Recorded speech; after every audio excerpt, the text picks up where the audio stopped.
Good afternoon, everyone. I'm Stefano Potorti, the president of UK Federation by Confassociazioni, and I'm extremely pleased to be today with such distinguished speakers talking about a very interesting topic, which is the bilateral, basically, relationship between the UK and Colombia.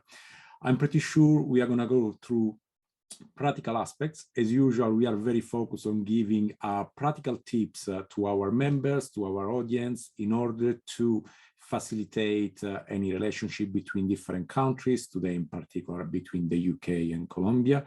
And I'll leave the stage to our speakers. They will introduce themselves. Pretty sure they are better than me at doing that. And I will start with Paula. If you like to introduce yourself, then I have a question for you. Fantastic. Thank you very much. And good afternoon, Stefano and everyone. My name is Paula Spina and I work for ProColombia, which is the Colombian government promotion agency.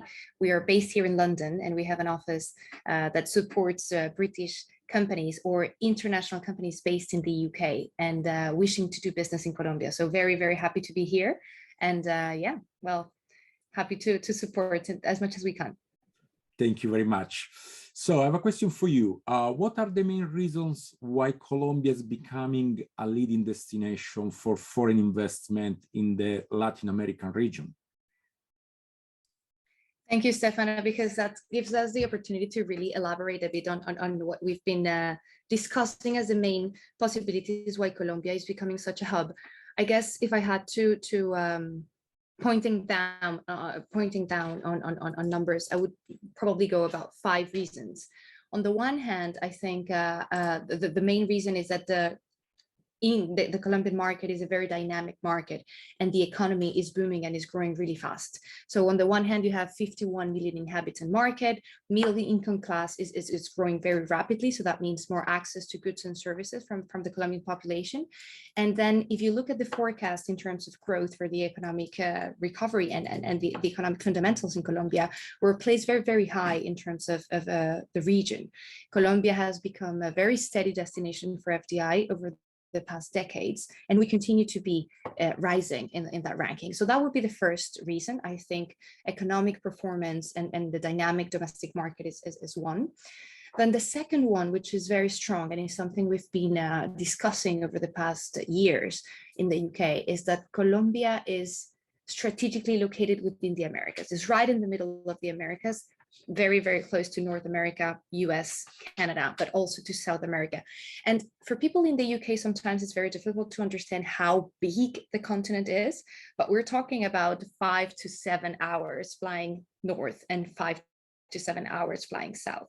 So go across the entire of the Americas is very, very time consuming, if you wish. So being located right in the middle is a very key feature. Colombia has that opportunity. And cope with that, we have different free trade zones, incentives, and different free trade agreements that have helped us use and leverage the strategic positioning alongside different trade and trade policies and instruments, which are enabling companies to do business and use us as a hub. So that would be the second one. Then I guess the different conditions in terms of foreign direct investment, the country has been looking at policies that enable and provide incentives in terms of taxation, in terms of, as I mentioned already, free trade zones, allowing companies to do business in Colombia and being really friendly at the time of letting international companies come to the country and compete as any other company within the country, and just making sure that we have a platform that allows foreign investors to feel at home. I think that would be important. And then to finalize the last 2 reasons, I guess probably on the one hand is the commitment to sustainable investment. Colombia has become a very vocal leader in terms of sustainability when you look at the region.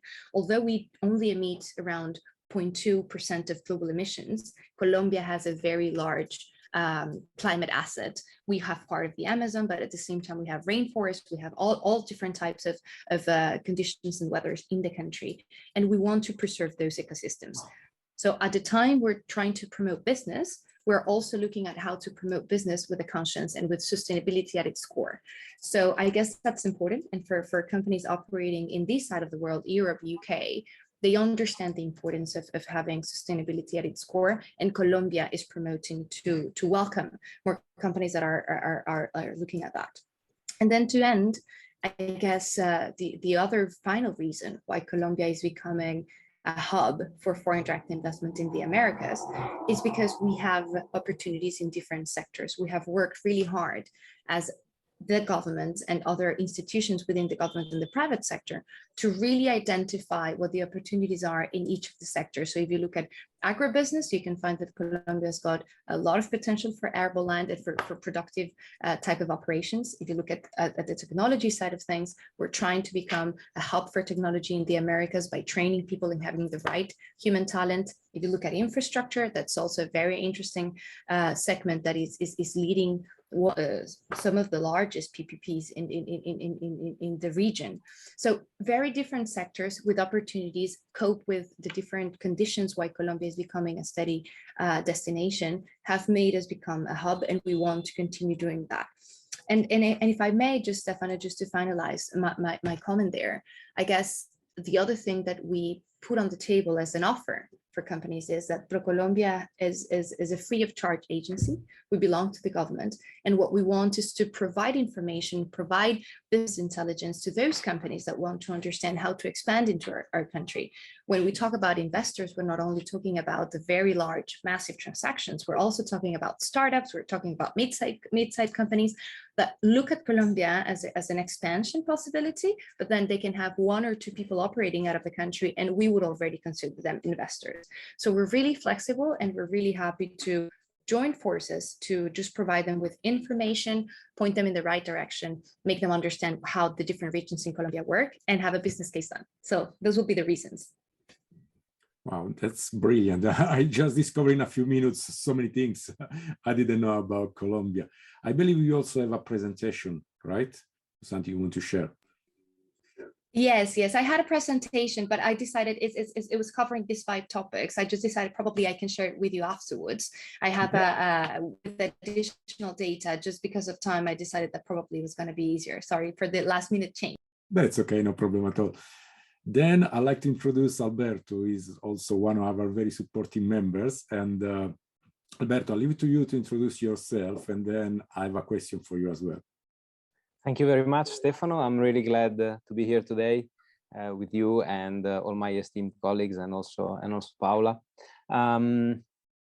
So my name is Alberto Lama. I am partner and founder, together with Alessandro Bovio, of Altur Legal. We are an Italian law firm based in Milan and Turin, and we have a strong presence in Latin America as well, particularly in Colombia, in Bogota, where our partner Sergio Garcia is located. And we work to bridge the gap between Latin America and Europe, including the UK, for entrepreneurs that want to do business on both sides of the Atlantic. So our core business is to support entrepreneurs and businesses that trade and do business between the UK and Europe in general, and Latin America, and vice versa. Thank you very much. Alberto, from the practical point of view, can you guide us through basically the framework for trade and commercial relationship between the UK and Colombia? Yes, this is a very good question.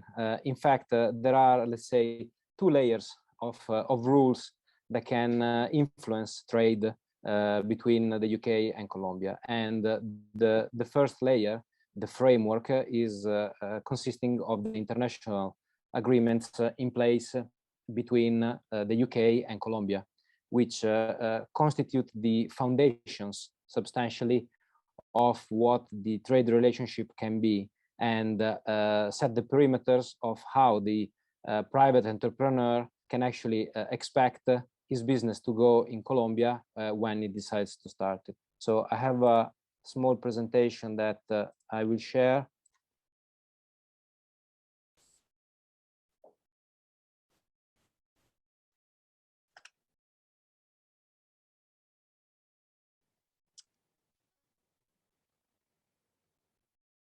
So first of all, with respect to the relationship between UK and Colombia, we have quite an extensive set of agreements that give us a very strong footing to do business between the two countries. And so we have basically a bilateral agreement for the promotion of investments, which is aimed at setting out the rules that make it possible to understand how investments are not only promoted, but also protected in both states. Secondly, there is the UK Andean countries trade agreement, which is a comprehensive trade agreement between the UK and Colombia and the other countries that are part of the Andean community. Thirdly, there is the newly entered into force UK-Colombia Double Taxation Convention, which is very, very important as it gives an entrepreneur the opportunity to understand more in detail what are the tax consequences on both sides in case he decides to do an investment in Colombia. And last but not least, the UK-Colombia trade dialogue, which has been going on since 2020. And it consists basically of a political agenda, a shared political agenda between the UK and Colombia, setting out the priorities, the prioritized aspects of economic relationship between the UK and Colombia that both governments are interested in exploring and strengthening. So starting from the bilateral agreement for promotion of investments, the object of this international treaty is to protect the investment that a UK businessman or a Colombia businessman would like to do in the other country. The definition of investment is very broad, and it includes every kind of investment that can be done in the other country, whether directly or indirectly. And it includes, of course, movable property of any kind, immovable property, shares, IP rights, and more in general, every investment that is made. There are very few exceptions to the cover that is granted by this agreement. There are some basic principles that that characterize this agreement. So first of all is the promotion and protection of investments, which set out the general principle of fair and equitable treatment between the investments made by a person residing in the other country in the other country. So from UK to Colombia, for instance. This means that basically an investment made by a UK business in Colombia will have the same exact treatment of a Colombian investment, or if there is a more favorable treatment granted by Colombia to another nation, that treatment. And this is embodied in Article 3. Then every business will have the choice to dispose freely of the investment and of the returns. So the state undertakes not to encroach on the business decisions made by the investor. So if the investor wants to de-invest or sell or needs to distribute dividends, let's say, then it's free to do it without any encumbrance from the state. And then there are two very important principles concerning expropriation and the compensation for damages or losses, because obviously the main fear of an investor when the choice of investing is in a far country from where actually it is coming from, and with a different system, legal system, like the difference that is between the UK legal system and the Colombian legal system, might be of how safe is the investment from the possibility of it being expropriated or it being damaged by problems arising in the society there. Of course, in this kind of bilateral agreement for protection of investments, this is a paramount provision. So this agreement provides for a very specific and very thorough protection from expropriation and for a very thorough compensation for damages that the business might suffer. So basically, the UK businessman can be safe and certain that his investment cannot be expropriated unless for very specific and very narrow reasons, and it will be compensated in case it is subject to any damage or loss in case of an armed conflict or a revolution or national emergency. So this means that any UK business wanting to invest in Colombia can be certain that the investment is going to be safeguarded and is going to be covered by a very specific rule of law. And we think that this is very important as a starting point. The second agreement is the UK and countries trade agreement, which, as I said, is a continuity trade agreement based on the previously enforced EU trade agreement. This means that basically the UK has signed an equal agreement to the one that was enforced before, so that everything continues like it was before the exit from the European Union by the UK. And this means that at the moment there is the UK businesses enjoy all the possibilities of accessing the Colombian market as indicated in this free trade agreement, which is a comprehensive trade agreement. And in fact, it concerns both trading goods and trading services, and determines obviously all those items that are paramount in determining trades between different countries, such as customs, technical barriers to trade, market access, including the tariffs. So basically, the trade agreement provides for free tariffs. So a certain set of goods which are already free of any tariff to be imported in Colombia from the UK, which includes very important products for the UK economy, such as vaccines, motor cars, capital goods, electronic devices, and chemical products, and provides for a progressive liberalization, meaning that from here to 2024, most products or most important products for the UK and for Colombia, of course, will enjoy free tariff access to the Colombian market. So this means that there hasn't been any change in the time frame that was provided in the old EU and countries trade agreement, and the rule of origins are also unchanged for the products. This means that there is not a worsening situation for the UK business that wants to export its services or products to Colombia, and this is very important because it means that there is a legal certainty in this respect. Then, as I mentioned before, there is also the double taxation convention. This is, we find when we advise companies, a very felt topic, because obviously what the entrepreneur needs to ascertain and understand is the legal taxation implication of his investment in Colombia. With the double taxation convention, which has entered into force very recently, now it is possible to know beforehand, and so be able to plan the investment accordingly, what happens to the income that is generated by the investment. The taxes covered are basically income, both personal and corporation income, and the capital gains. And also, we can include in the definition of income also IP rights, for example, and other items.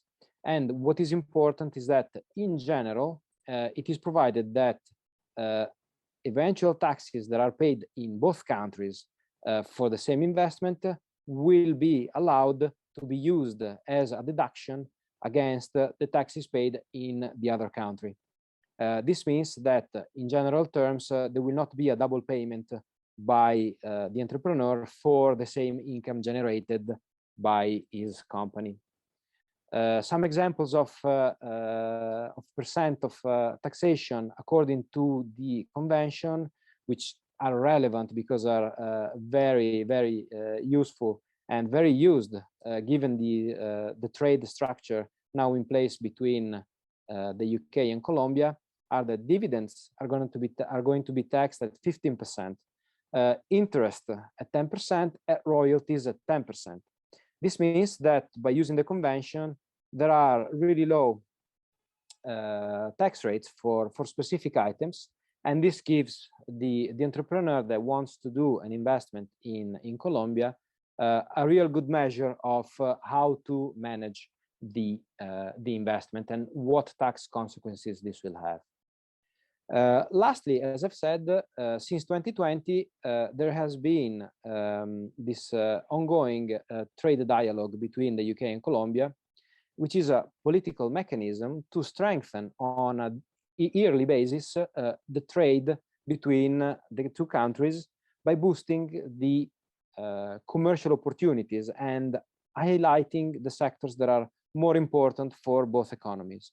So this year, the trade that has the dialogue has taken place very recently, because not even a month ago, and it has been set out as the takeaways of the dialogue that Colombia is going to be a key partner for the UK in many sectors, including agribusiness and fintech, renewables and infrastructure, which we know are very important for Colombia, as Paula precisely pointed out, and that Colombia is going to be a hub for the UK businesses concerning logistics, distribution, and production in all of South America.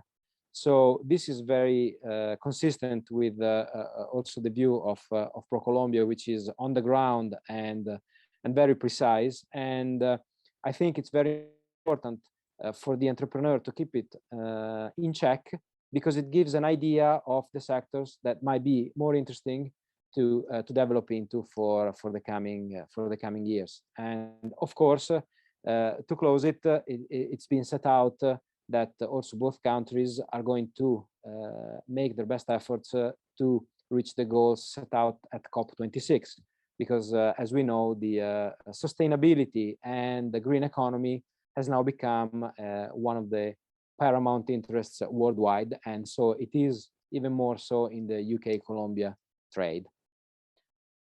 And thank you very much. I give the word back to you. Thank you very much, Alberto. I mean, you managed to summarize so many things in such a short time. And after that, I'm thinking about relocating myself to Colombia, because sounds amazing. I mean, what you can do there, all the opportunities. And still after Brexit, such a good relationship between the UK and Colombia. Truly, truly amazing. Then I'll pass the word to Alessandro. Alessandro, if you can introduce yourself, and then I have a question for you as well. With great pleasure. It's very nice to be here with you all. Thank you very much for the invitation. I'm Alessandro Bovio. I'm partner with Alberto of Altur Legal, which is a law firm based in Milan, in Colombia, and in other countries of Latin America. And we are trying to help companies to develop their businesses in Latin America, mainly assisting in the contract draft, negotiation, corporate M&A. So we are very glad to be here in order to get a little deeper and to talk about some very concrete topics that we are facing when assisting clients when they have some interest to go to Colombia, first of all, and also in the other parts of Latin America. Thank you very much. Obviously, we are living in a global world, global economy.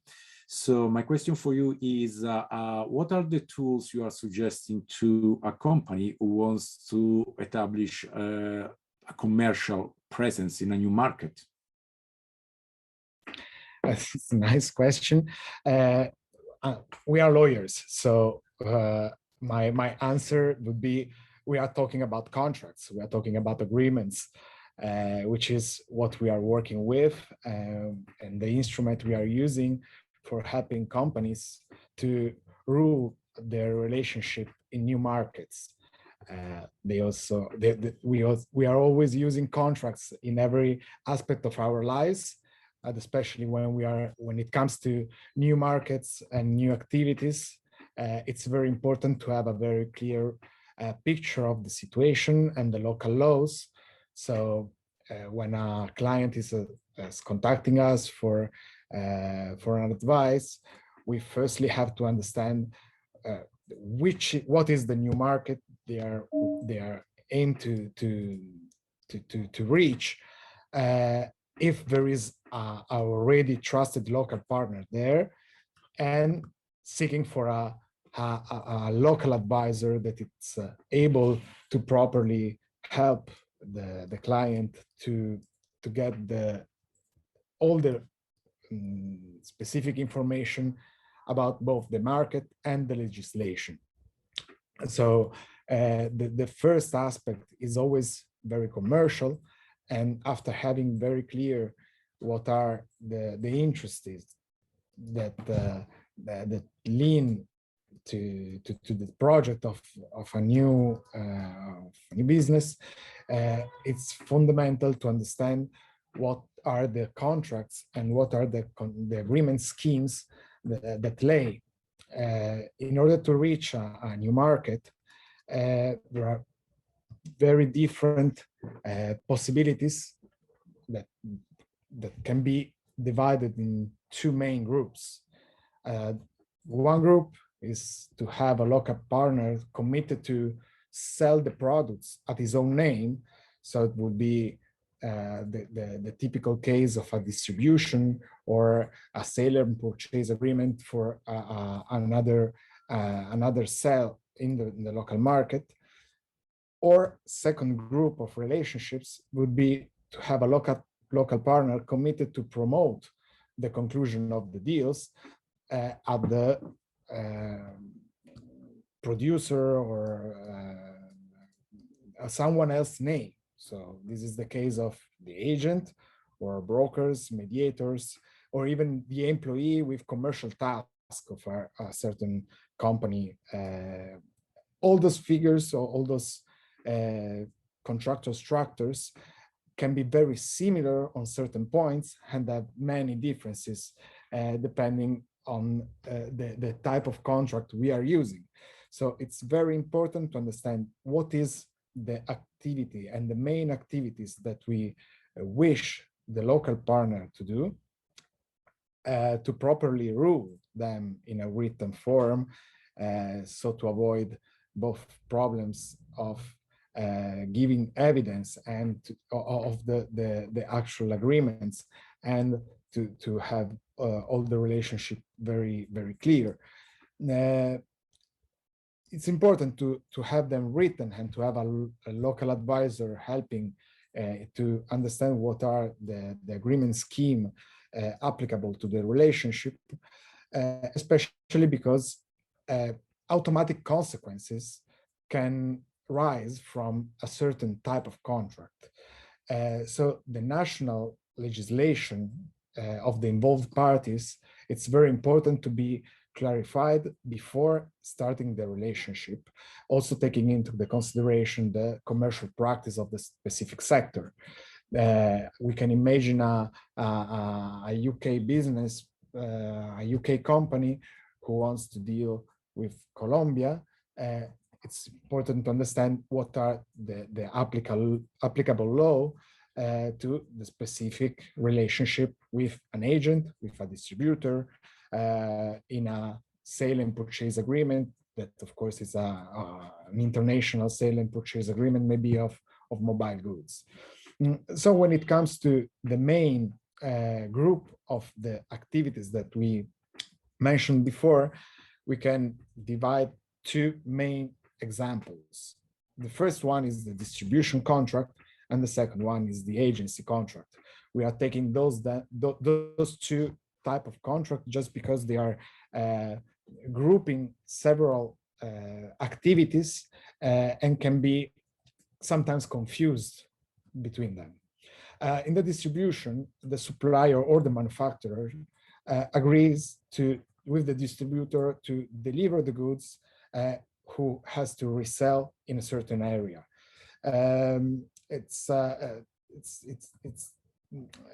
In this case, it's the distributor who's entering in contact with the clients, with the customers, and is acting on its own behalf. So the contract would be concluded by and in the name of the distributor. In the case of the agency, at the contrary, the agent, which is a natural or a legal person, the agent is taking the commitment to promote the contracts in the name of the principal of the manufacturer or the supplier on a continuous basis, which is the other point very distinguishing the agency agreement from other different type of contract like brokerage or mediator, and the agent should always be an independent intermediary. So it cannot be an employee of the principal. So those are mainly the aspects of the two group of contracts. In the case of distribution, it's considered to have some key elements, which is, of course, it's onerous for the parties between the manufacturer and the distributor, who requires that the distributor has his own logistic capacity. So he usually has a distribution line, some warehouse. He is able to manage stocks and transportation. Sometimes it's also jointly given with custom services. It's also a contract who has time limit, can be exclusive or non-exclusive, and it's a very thin line in the scheme with the agent's agreement, who has some of the same aspects.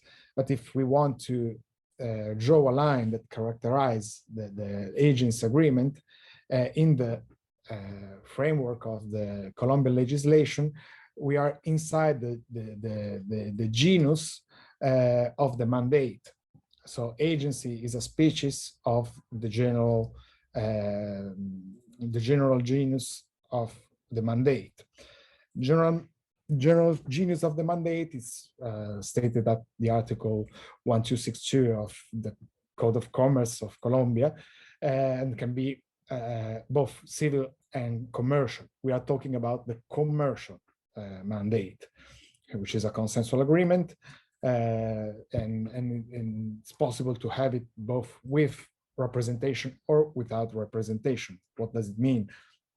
Just that in one case, it's possible that the person who's taking the responsibility to conclude certain juridical act can represent and conclude those acts in the name of the represented person, or not. So in the second case, the contract should be signed directly from the mandator. The agency, so it's a specific type of the mandate, and the key elements are the professionality of both the subjects. The agent should be an independent subject, so a self-employed or sole trader or a company, so a very distinguishing element from the general contract of the employee, which is acting in a commercial activities inside the company, which is carrying out very similar activities, but is an employee of the company. And the agent should be committed to promote deals in any way this would be possible. So by advertisement, which may be suggested by the same principle, stable contacts, visits to the potential clients, and not only on a single deal basis, but it's a duration contract. So it comes inside the scheme of the agency, all the kind of situations that are recurrent, and not only one single deal promotion, but several deals during a certain period. acting in a certain specific sector or product and in specific territory. Those are some very important aspects of the agency agreement, and one of the specific ones that is even more important and is giving many difficulties in its interpretation because of the huge impact that it has on the company, is the commercial severance management of the end of the relationship. The article of 1324 of the Código de Comercio is stating that in any case of termination of the contract of agency, the principal should pay to the agent 1/12 of the medium of the last 3 years payments that has been received by the agent for every single year of the agreement validity. So it's a huge amount potentially that has been very discussed if it can be waived by the parties or not. The last interpretation of the Superintendencia de Sociedades, which is a specific, I would say, court in the sector of the company claims, stated that it's possible to waive such a provision, or at least have a modification agreed by the parties. In any case, this is a very important effect of the contract of agency, because it's bringing many economical impacts in case of termination of the contract. So it's very frequent to parties ask for requalification of the activities they are actually carrying out in order to bring them in the scheme of the contract of the agency, maybe in case of just a couple of single deals mediation, and the mediator is assuming that it was not one standing deal that he has promoted, but several deals and a continuous contract, so that at the end of the relationship, the payment foreseen by the code should apply. Or in other cases, to get for a person who was acting like an agent, the protection foreseen for the employees. So an agent can, he was acting like an agent and is pretending to be protected as an employee.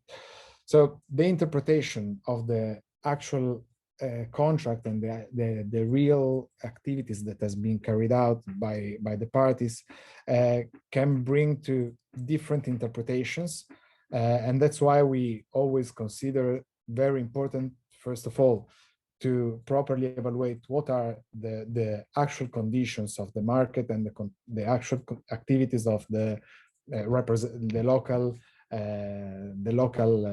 person, the local trusted person, and always to have the assistance of a local advisor who can always bridge the legislations and cross the applicable legislations with the actual activities that the parties should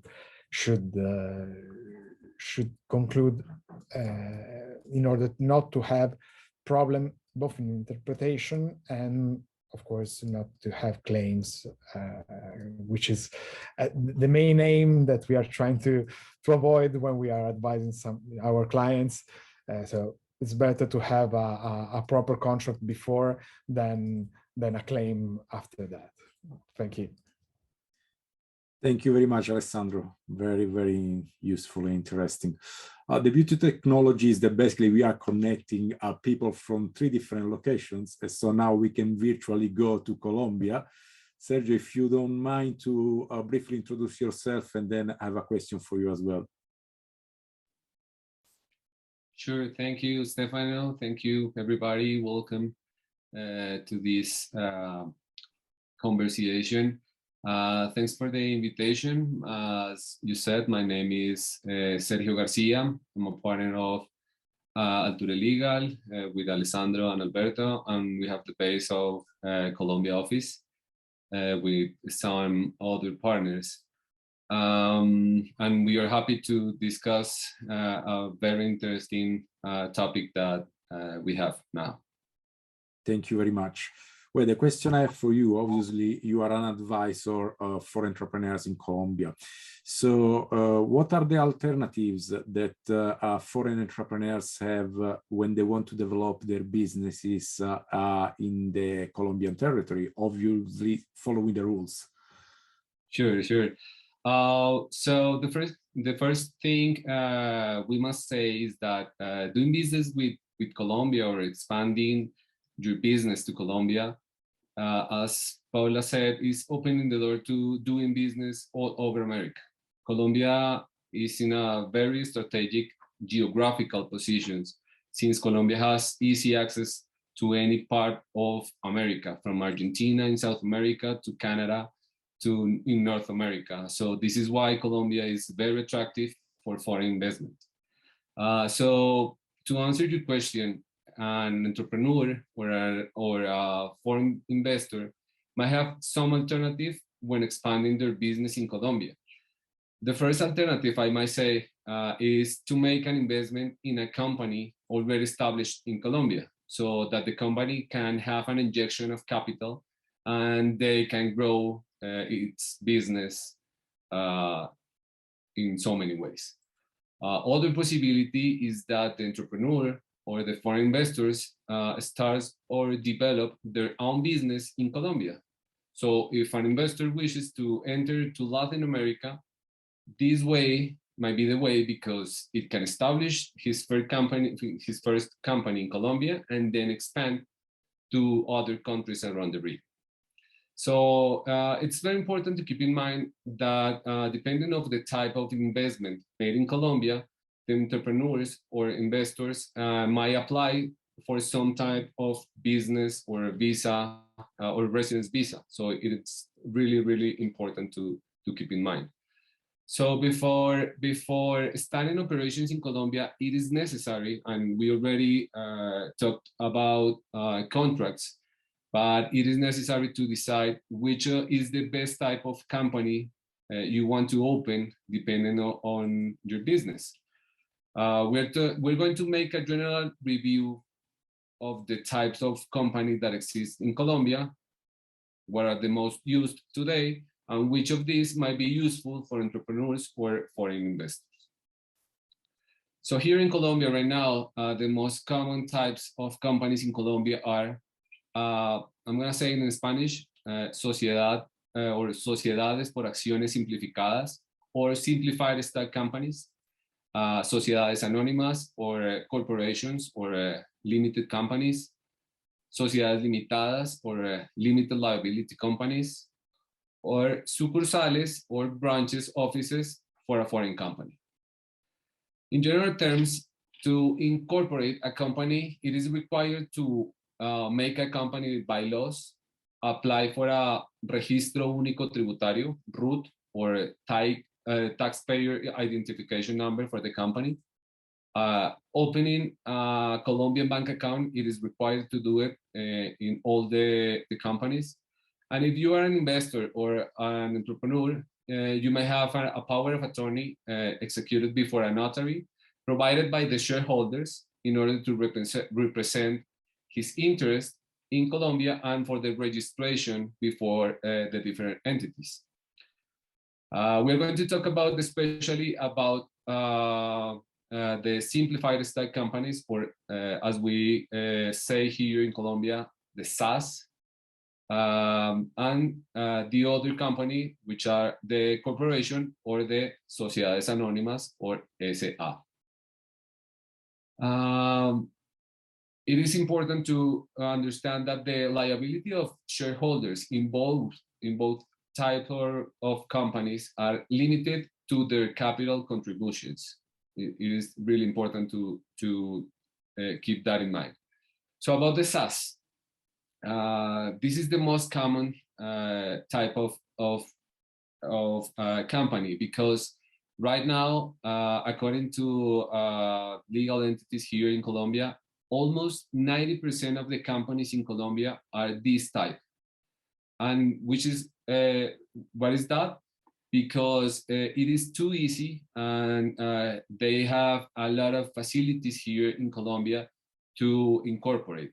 So we are gonna see what are the requirements here in Colombia.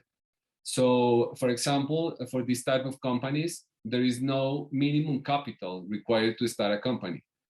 So you can open it with no capital, but in the practical point of view, it's important to take into account that depending on the business you intend to start or to establish, consumers or competitors review this type of information, the capital or the capital you made at the first.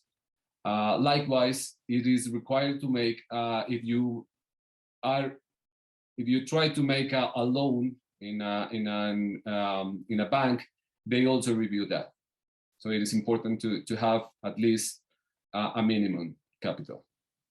The managing bodies include the General Assembly of Shareholders, but this might be freely defined by the bylaws. Although a board of direction is not required here in the SAS. The SAS must have at least one legal representative. If all the shareholders are foreign, it is required that the legal representative must be a Colombian citizen. But the good thing here is that a singular person or a company, such a law firm like us, can be the legal representative. This is another really important thing. There is no minimum of number of shareholders. So it is perfectly possible to establish a company with only one shareholder. SAS can be established through a private document. There is no need to have a public document, and the corporate purpose need not to be defined, and there is a good deal or flexibility with respect to the bylaws. The average time for incorporation of this type of company is approximately 4 to 5 to 6 business days. So it is really, really quick. In the other hand, we have the corporations, the SA companies or the liability corporations. These kind of companies are for largest business, and there are other requirements. So the managing bodies include as well the General Assembly of Shareholders, but they have to have a board of directors and obviously a legal representative.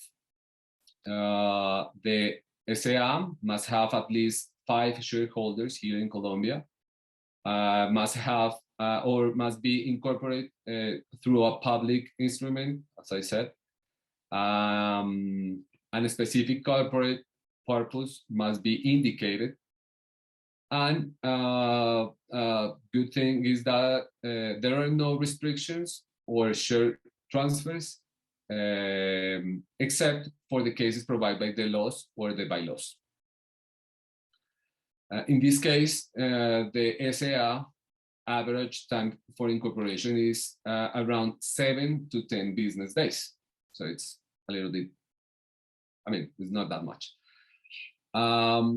However, opening a foreign branch office could be an attractive option for a company that has a casa matriz or a head office headquartered in other country. here in Colombia, both the branch and the foreign parent company are understood to be the same legal entity before the liability for the branch falls wholly to the parent. The branches must set up through a public instrument. They must have assigned capital, and the creation approximately is between 10 to 15 days here in Colombia. So I think here in Colombia, we have many guarantees, and with this first SAS, we have many possibilities to have a business, a legal business here in Colombia. So it is really easy to access. We have also a very important thing, which is that, for example, the PI authority here in Colombia, which is the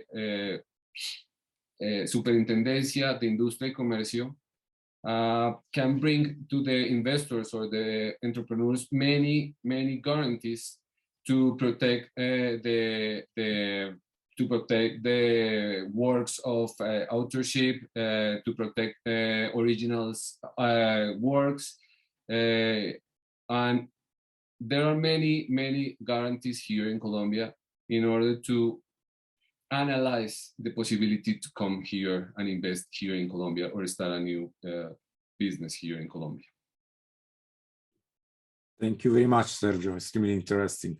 I think we got a quite complex question from Angelo Chirulli, and Paul already sent some information. But Paul, if you don't mind, just to summarize in a few lines, Angelo was asking if there is any tax incentive in investing in Colombia for international group of companies via permanent establishment or subsidiary, for example, like R&D reliefs or patent box and so on.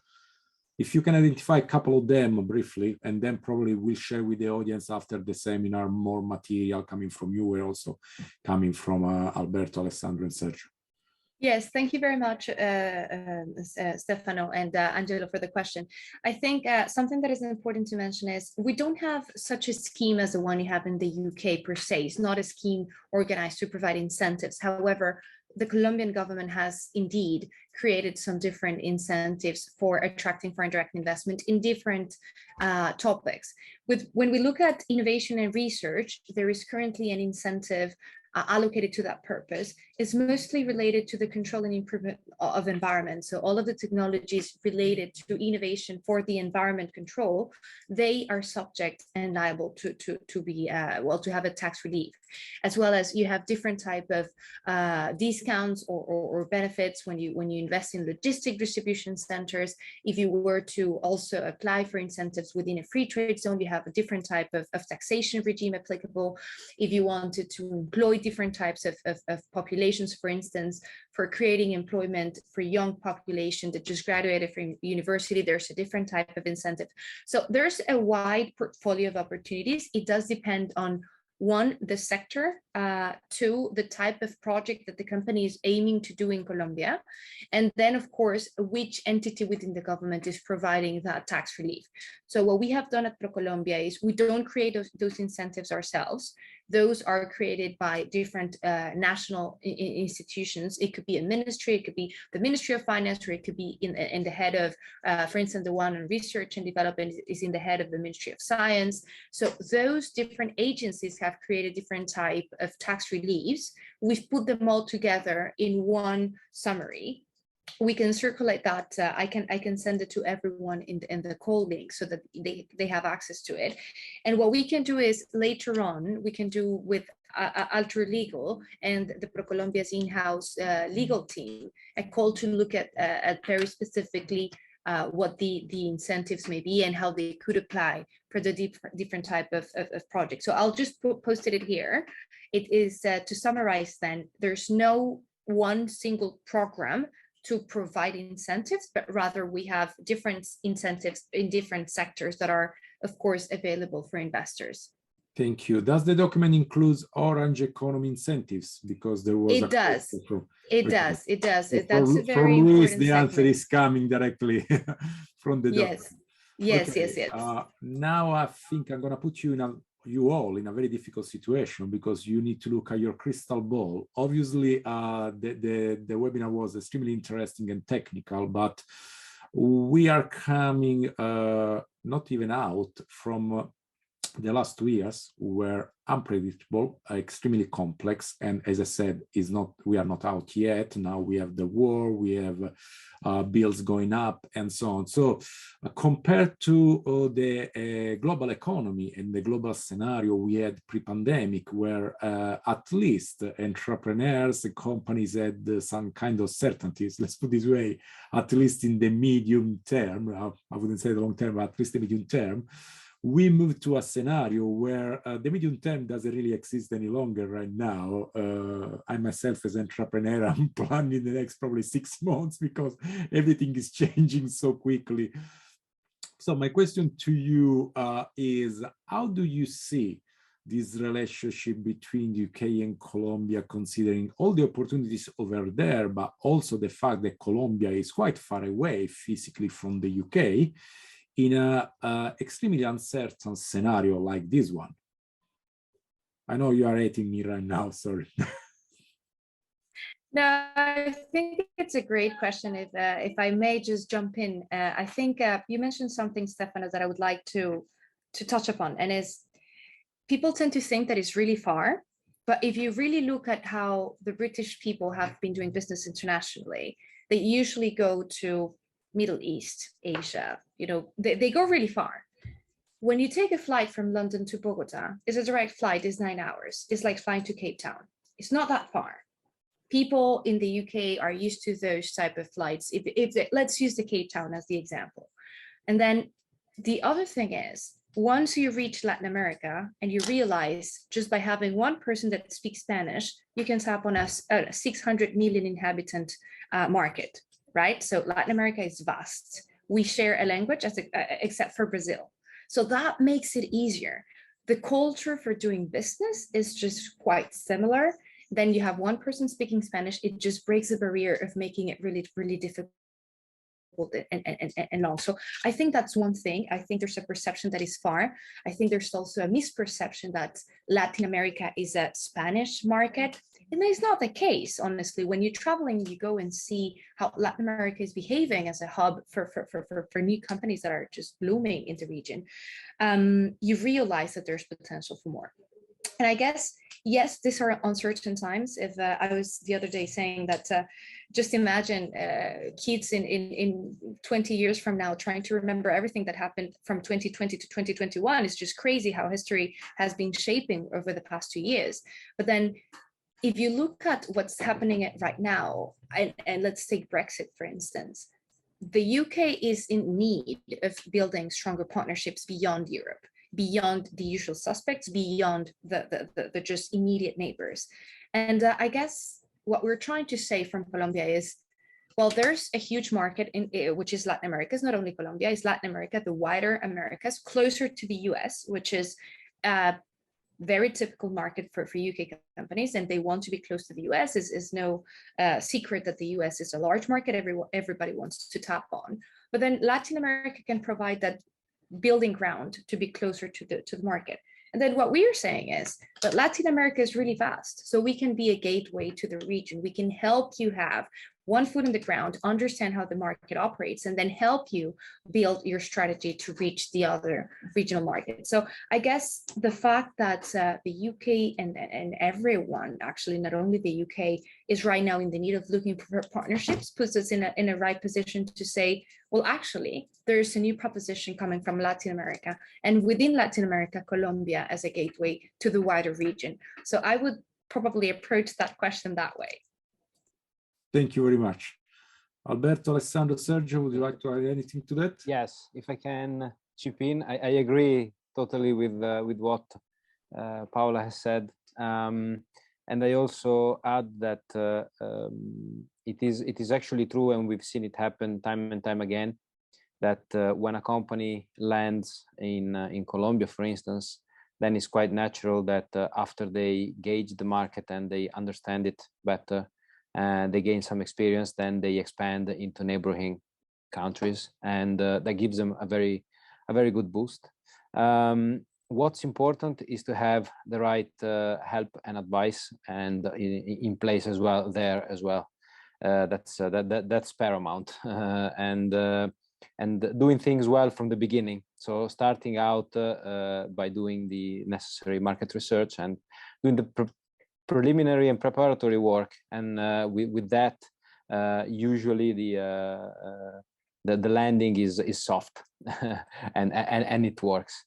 And also with respect to Colombia, even though there has been the pandemic, and now there's the war, which obviously is far away, but it involves everyone really on a global scale.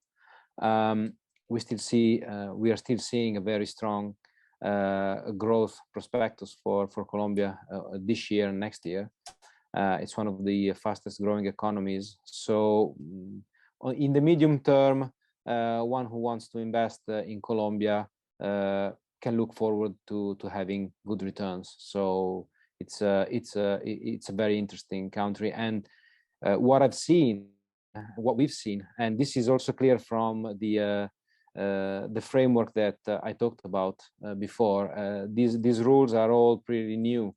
These treaties have been concluded not long ago. So there's obviously the will, from the political will as well, from the UK government and legislator to push UK companies to invest and do business with Colombia. And this makes it easier because it gives actually the English companies more of a reason and more access to the Colombian market. And with the help of ProColombia, it's surely easier to understand the market better, and so be able to land properly there. So that's my 2 cents. Thank you very much. Alessandro, would you like to add anything? I have nothing to add after this incredible indication that Paula and Alberto gave. Yeah, the point is exactly what they said. I mean, growing markets where there are a lot of occasions, a lot of opportunities. All the opportunities are also risks. So risks should be evaluated. For a properly evaluate risk, it's important to have a proper advisor from both sides of the ocean. I mean, coming from here, understanding what are the applicable rules here and the rules in Colombia, which are not only legal rules, it is also a matter of culture, a matter of language, a matter of knowing the markets and knowing the proper person, the proper relationships in order to have a good and safe development of the business. Thank you. Sergio?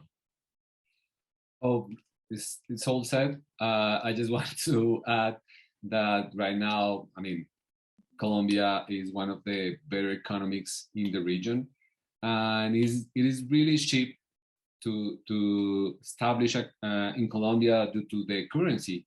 Euro versus Colombian peso, it's really good for investors. So it's a really good thing. Thank you very much. So I think we reached the end of this very interesting webinar. I mean, we discovered so many new things about probably not extremely well-known country, I would say, because I was totally ignorant about Colombia. Now I want to touch base with Alberto as soon as we finish this to explore the business opportunities over there. I must say thank to Paula and obviously ProColombia for supporting this initiative, Alberto for being the main organizer, and all the team from Alture Legal. So Alessandro, Sergio, thank you very much. And probably, hopefully, we will touch base in a couple of months to have an update on new opportunities and so on. Perfect. Thank you very much. Thank you so much for the invitation. Have a good one. Thank you.